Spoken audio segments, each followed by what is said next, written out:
Hello dear students, welcome to you my online classes and I am Dr. D.L. Kumar from Biology faculty.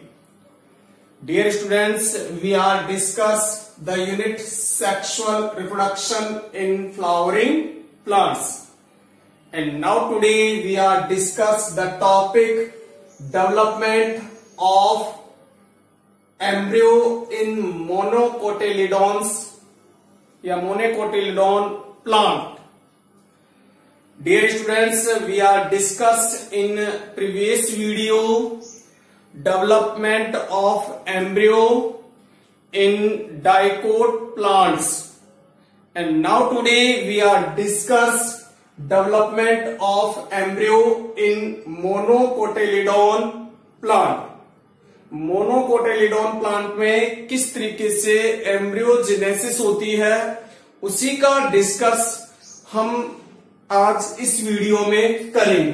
देखो बेटा, अपन सबसे पहले बात करें कि मोनोकोटिलेडोन्स जो प्लांट्स होते हैं उनके जो सीड है उसमें एक कोटे या वन कोटिलेडोन होता है जो कि जिसे हम स्कूलेटम के नेम से जानते हैं।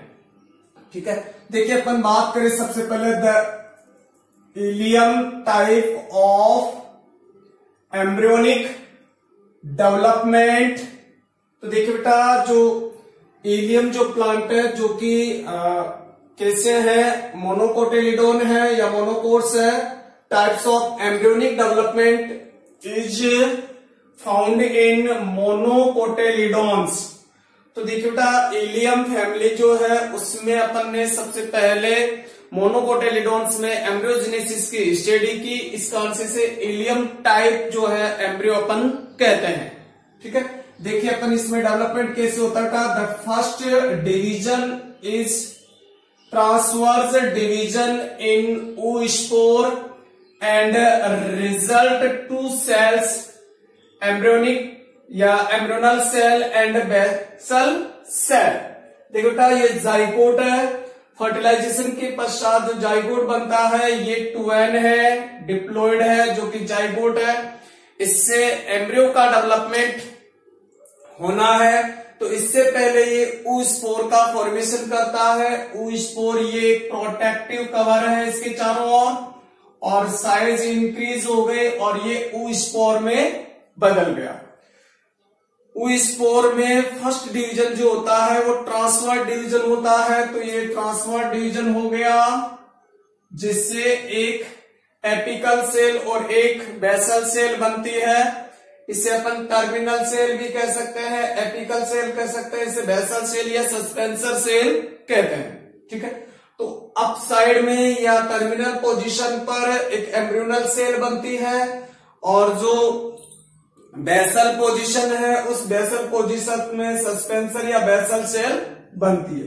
तो फर्स्ट डिवीजन जो होता है oospore में वो ट्रांसवर्स डिवीजन होता है जिससे एक एम्ब्रियोनल सेल और एक क्या बनती है बेटा, सस्पेंसर या बेसल सेल का फॉर्मेशन होता है। ठीक है, नेक्स्ट अपन बात करें, the basal cell does not divide further and later on it increase in size and form single celled vascular suspensor। देखिए बेटा, जो बेसल सेल्स है इसमें आगे डिवीजन नहीं होता है, और जो ये सिंगल सेल है यही जो बेसल सेल है यही अपनी साइज में इंक्रीज होकर एक सिंगल सेल सस्पेंसर या वेस्कुलर सस्पेंसर का फॉर्मेशन करती है। तो ये जो सिंगल सेल है यही एक सस्पेंसर सेल के रूप में या विस्टोरियल सेल के रूप में आइडेंटिफाई होती है।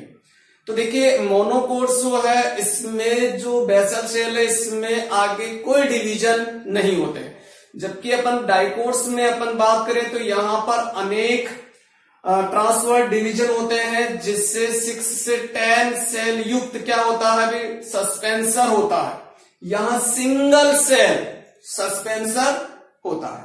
ठीक है, तो इसमें आगे डिवीजन नहीं होगा, ये सीधी विस्टोरियल सेल या सस्पेंसर वेस्कुलर सस्पेंसर के रूप में आइडेंटिफाई किया जाता है। ठीक है, तो इसमें कोई डिवीजन नहीं हुआ। नेक्स्ट अपन बात करें ओनली एम्ब्रियोनल सेल डिवाइड्स। अब ओनली किसमें सेल में, जो एम्ब्रियोनल सेल है इसमें डिवीजन होगा। डिवीजन ट्रांसवर्सली डिवीजन होता है, in which terminal cell is called cotyledon cell and lower या middle cell is known as embryonal axis cell. तो देखिए बेटा, जो एम्ब्रियोनल सेल है इसमें एक ट्रांसवर्स डिवीजन होता है, तो ये ट्रांसवर्सल डिवीजन हो गया, ट्रांसवर्सली डिवीजन होता है, जिससे जो टर्मिनल और एक क्या बनती है, लोअर सेल बनती है। जो टर्मिनल सेल है इसे अपन कोटिलिडोन सेल कहते हैं, जिससे कोटिलिडोन का डेवलपमेंट होता है। तो ये कोटिलिडोन सेल बन गई। और ये जो सेकंड जो लोअर सेल है, जिसे अपन मिडिल सेल भी कह सकते हैं, क्योंकि नीचे हुस्टोरियल सेल है और ऊपर कोटिलिडोन सेल है, तो इसके बीच में है, तो इस कारण से इसे मिडिल सेल भी अपन कहते हैं। और इसे एम्ब्रियोनल एक्सिस सेल कहते हैं अपन। तो क्या कह रहे हैं इसको, एम्ब्रियोनल एक्सिस सेल। और इस कंडीशन में जो एम्ब्रियो है वो कितनी सेल्यूलर कंडीशन में है, 3 सेल्यूलर स्टेज में है। तो ये 3 सेल स्टेज है इसकी, जिसमें ये हिस्टोरियल सेल के रूप में, या सीधा सीधा इसे अपन कह सकते हैं सिंगल सेल वेस्कुलर सस्पेंसर। ठीक है, तो ये एम्ब्रियोनल सेल और कोटिलिडोन सेल बन गए। नेक्स्ट अपन बात करें बेटा, the transverse division take place in embryonal axis cell. अब जो एम्ब्रियोनल एक्सिस सेल है इसमें एक ट्रांसवर्स डिवीजन होता है, या ट्रांसवर्सली डिवीजन होता है। कोटिलिडोन सेल में डिवीजन होकर इससे सिंगल कोटिलिडोन का डेवलपमेंट होगा। और जो एम्ब्रियोनल एक्सिस सेल है इसमें एक ट्रांसवर्स डिवीजन होता है, एंड 2 गिव्स अराइज 2 सेल, और उसके बाद 2 सेल्स डेवलप होती है। तो देखिए बेटा, 2 सेल्स कौन कौन सी है, the 1 cell out of 2, the 1 cell out of 2 gives arise in plumule initial and other gives arise to radical initial. ठीक है, देखिए बेटा, जो एम्ब्रियोनल जो एक्सिस सेल है इसमें ट्रांसवर्सली डिवीजन होता है, जिससे 2 सेल्स की फॉर्मेशन होता है। और ये 2 सेल कौन कौन सी होती है, तो इसमें जो टर्मिनल सेल होती है, तो ये देखो ये एम्ब्रियोनल सेल है, इसमें डिवीजन हुआ ट्रांसवर्सली और ये 2 सेल का फॉर्मेशन हुआ। जो टर्मिनल सेल है इसे अपन प्लूम्यूल इनिशियल सेल कहते हैं, जिसे प्लूम्यूल का डेवलपमेंट होता है। और जो लोअर सेल होती है इसे अपन रेडिकल इनिशियल सेल कहते हैं, जिससे रेडिकल का डेवलपमेंट होता है। ठीक है, तो देखिए बेटा, यहां अगर मैं इस कंडीशन में बात करूं तो एम्ब्रियो कितने सेल हो गया, 1 2 3 4 सेल एम्ब्रियो बन गया, जिसमें फर्स्ट सेल जो है, जो कि सबसे टर्मिनल पर है, वो कोटिलिडोन सेल है। जो सेकंड है वो प्लूम्यूल इनिशियल सेल है, और थर्ड जो है वो रेडिकल इनिशियल सेल है, और जो फोर्थ है वो हुस्टोरियल सेल, या जो सिंगल सेल वेस्क्यूलर सस्पेंसर के रूप में आइडेंटिफाई होती है। तो ये 4 सेल जो है ये 4 एम्ब्रियो की 4 सेल स्टेज को रिप्रेजेंट कर रहा है। ठीक है, नेक्स्ट अपन बात करें, the plumule initial divide two form A plumule of the embryo. जो प्लूम्यूल इनिशियल सेल जो है ये आगे डिवाइड होकर प्लूम्यूल का फॉर्मेशन करती है। ठीक है, नेक्स्ट अपन बात करें, the radical initial divide two form radical. और जो रेडिकल इनिशियल सेल है ये डिवाइड होकर आगे रेडिकल का डेवलपमेंट करती है। नेक्स्ट अपन बात करें, in this both of the initials are responsible to embryo in lateral position. और ये 2 सेल ही, इन्हीं के दोनों सेल्स के डिवीजन से प्लूम्यूल और रेडिकल का डेवलपमेंट होता है, जो इसे एम्ब्रियो को लैटरल पोजीशन में बना देता है। तो इससे जो एम्ब्रियो है वो लैटरल पोजीशन में आ जाता है। नेक्स्ट अपन बात करें, इन angiosperm in angiosperm development of embryo is meroblastic. जो एंजियोस्पर्म में चाहे मोनोकोट्स की बात करें या डाइकोट्स एम्ब्रियोजेनेसिस की बात करें, दोनों में मीरोब्लास्टिक डेवलपमेंट होता है एम्ब्रियो का। और एंडोस्कोपिक टाइप का होता है तो मीरोब्लास्टिक एंड एंडोस्कोपिक है। Endoscopic means toward the चेलेजा। जो एम्ब्रियो है वो किसकी तरफ, चेलेजा साइड की तरफ मुड़ा हुआ होता है या घुमा हुआ रहता है टुवर्ड, ठीक है। तो एंजियोस्पर्म प्लांट्स में मीरोब्लास्टिक एंड एंडोस्कोपिक प्रकार का एम्ब्रियोजेनेसिस होता है। क्लियर। नेक्स्ट अपन बात करें बेटा इन द ग्रास फैमिली। जो ग्रास फैमिली है उसमें एम्ब्रियो कैसे डेवलप होता है वो अपन बात करें तो देखिए बेटा, ये जो पूरी जो अपन ने 4 सेल एम्ब्रियो की बात की, इसमें ये कोटिलिडोन सेल है, इससे कोटिलिडोन का डेवलपमेंट होगा। जो प्लूम्यूल इनिशियल सेल है, इससे प्लूम्यूल का डेवलपमेंट होगा। जो रेडिकल इनिशियल सेल है, इससे रेडिकल का डेवलपमेंट होगा। और वेस्क्यूलर सस्पेंसर है जो ये इसी कंडीशन में रहेगा। और जब एम्ब्रियो का पूरा डेवलपमेंट हो जाएगा तो ये क्या हो जाएगी, डिजनरेट हो जाएगी। अब देखिए इससे एम्ब्रियो कैसे डेवलप हुआ, तो ये है एक एम्ब्रियो जो कि मोनोकोट्स प्लांट्स में अगर अपन बात करें तो देखिए बेटा, ये है एपिकल कोटिलिडोन। ये एपिकल कोटिलिडोन है या अपन कहें कि ये कोटिलिडोन है। ये इससे अगर अपन कहें तो ये कोलियोप्टाइल है। कोलियोप्टाइल जो प्लूम्यूल को कवर करके रखता है और उसकी प्रोटेक्शन करता है। तो ये जो प्लूम्यूल है इसको प्रोटेक्ट करता है कोलियोप्टाइल, ठीक है। और यहां पर ये सूट जो है एपेक्स होता है जिससे सूट सिस्टम का डेवलपमेंट होता है, जिसमें लीफ प्रिमोडिया भी प्रेजेंट होता है और उसी से क्या होता है, सूट सिस्टम का डेवलपमेंट होता है।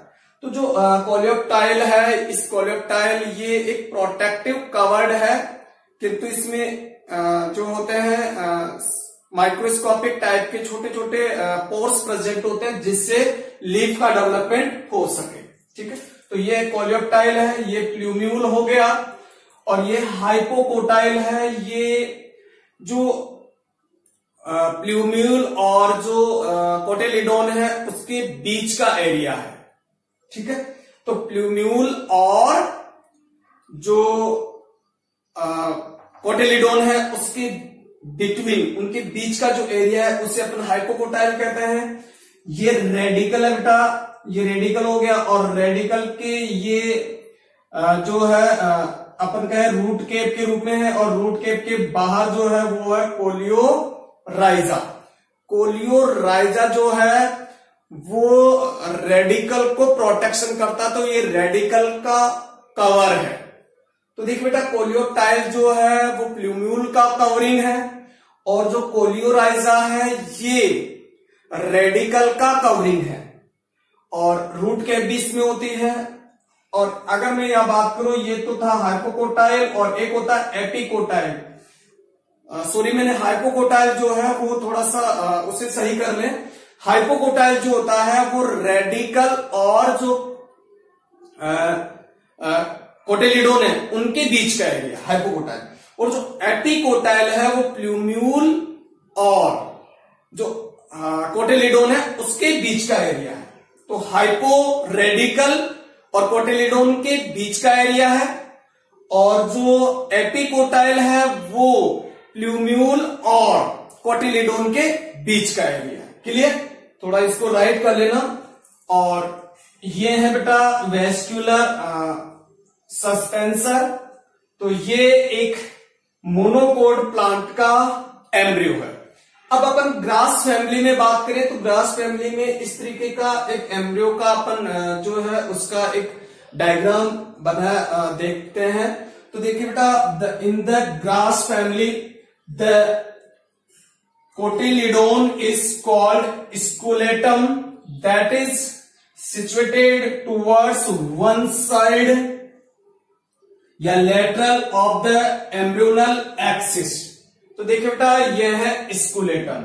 जो मोनोकोटिलिडोन है उसमें केवल एक सिंगल कोटिलिडोन प्रेजेंट होता है और वो लेटरल पोजीशन में रहता है, जिसे हम स्कूलेटम कहते हैं। ये स्कूलेटम है, यानी वन कोटेलिडोन है। किसमें? मोनोकोट्स प्लांट्स में। मोनोकोट्स जो प्लांट्स है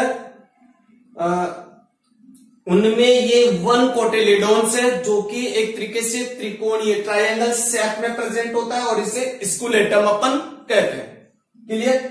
नेक्स्ट अपन बात करें at the lower end the embryonal axis has the radical and root cap enclosed इन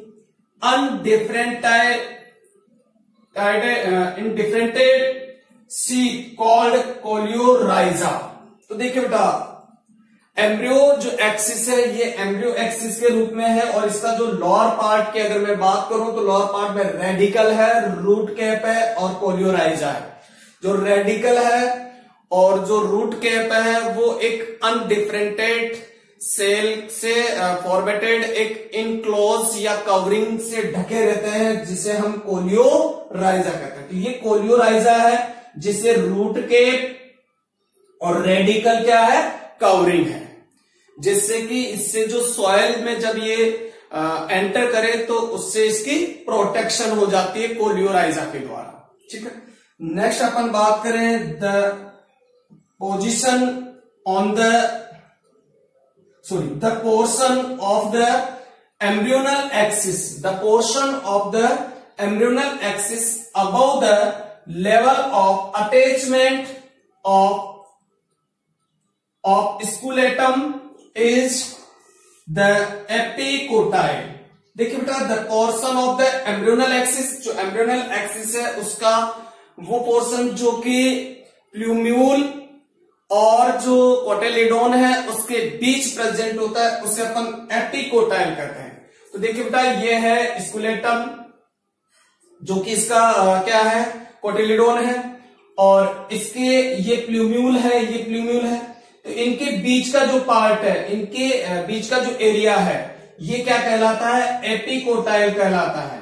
तो जो ये पार्ट है, ये जो पार्ट है, ये क्या कहलाता है? एपिकोटाइल कहलाता है, एपिकोटाइल। ठीक है। तो प्लूम्यूल और कोटेलिडोन के बीच का एरिया एपिकोटाइल। ठीक है। और हाइपोकोटाइल यदि मैं बात करता हूं तो हाइपोकोटाइल रेडिकल और जो कोटेलिडोन है उनके बीच का एरिया हाइपोकोटाइल कहलाता है। तो ये जो एरिया है ये हाइपोकोटाइल है। ठीक है। नेक्स्ट अपन बात करें, epicotyl has a shoot apex and few leaf primordia enclose in hollow foliar structure is the coleoptile. देखिए बेटा, ये कोलियोप्टाइल है। तो मैंने कहा था कि जो कोलियोप्टाइल है वो लीफ प्रिमोर्डिया को या शूट एक्सिस को या प्लूम्यूल को क्या करता है? कवर्ड करके रखता है। तो ये प्लूम्यूल का, इसके अलावा मैं बात करूं तो जो शूट एक्सिस है उसको, और जिससे लीफ प्रिमोर्डिया जो यहां प्रेजेंट है उसको क्या करके रखता है? कवरिंग करके रखता है। कौन? कोलियोप्टाइल। तो ये कोलियोप्टाइल है, और इसमें ये जो है ये एपिकोटाइल का पार्ट है इसका, और ये शूट एक्सिस या लीफ प्रिमोर्डिया के रूप में प्रेजेंट है यहां पर। क्लियर? तो ये हो गया बेटा। और मैं बात करूं इसमें जो हाइपोकोटाइल मैंने क्लियर कर ही दिया, जो रेडिकल और जो कोटेलिडोन है उसके बीच के एरिया को अपन क्या कहते हैं? हाइपोकोटाइल कहते हैं। एक वर्ड और है एपीब्लास्टा।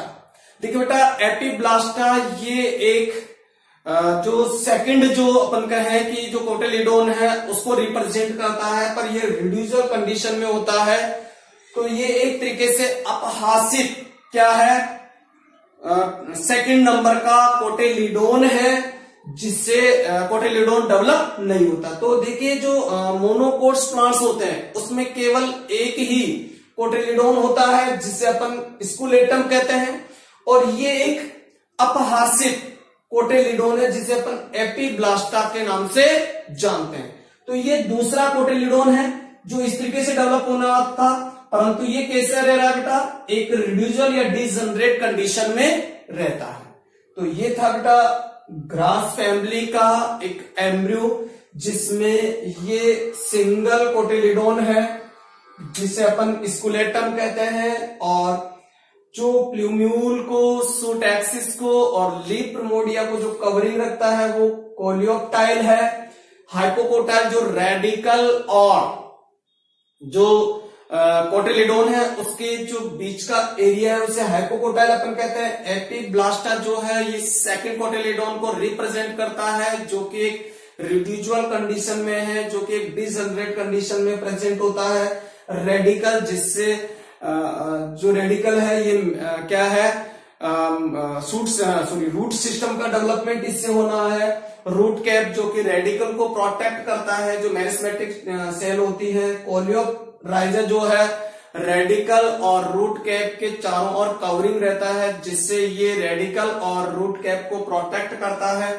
ये था बेटा ग्रास फैमिली का। और ये अपन ने जो मोनोकोट्स प्लांट्स है उसमें एम्ब्रियोजेनेसिस देखा। तो मैं एक बार वापस रिवाइज कर दूं आपको। तो ये जाइकोट है, जाइकोट से oospore बनता है। इसमें एक पहले ट्रांसफर डिवीजन होता है जिससे एम्ब्रियोनल सेल और बेसल सेल बनती है। जो बेसल सेल है इसमें आगे कभी भी डिवीजन नहीं होता है, और ये सीधी सिंगल सेल ही oostoryal सेल के रूप में या सिंगल सेल वेस्क्यूलर सस्पेंसर को डेवलप करती है।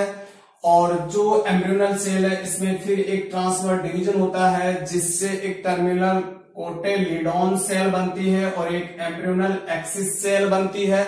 जो एम्ब्रियोनल एक्सिस सेल है इसमें आगे फिर ट्रांसफर डिवीजन होता है जिससे एक प्लूम्यूल इनिशियल सेल और रेडिकल इनिशियल सेल का फॉर्मेशन होता है। तो देखिए बेटा यहाँ पर 3 एम्ब्रियोनल सेल के रूप में प्रेजेंट है। तो कोटिलिडोन जो सेल है इससे कोटिलिडोन का डेवलपमेंट होता है। प्रीम्यूल जो इनिशियल सेल है इससे प्रीम्यूल का डेवलपमेंट होता है। जो रेडिकल इनिशियल सेल है इससे रेडिकल का डेवलपमेंट होता है।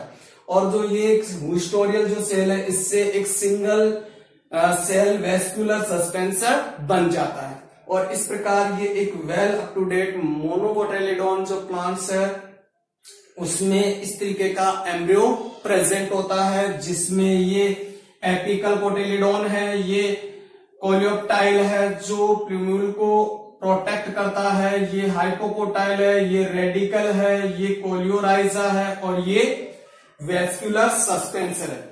यहां में यदि बात करूं तो जो हाइपोकोटाइल है इसके ठीक ऊपर ये एपिकोटाइल एरिया है, ये एपिकोटाइल एरिया होगा। ठीक है, तो ये था बेटा embryogenesis in monocots plant. Okay students, thank you. जय हिंद, जय भारत।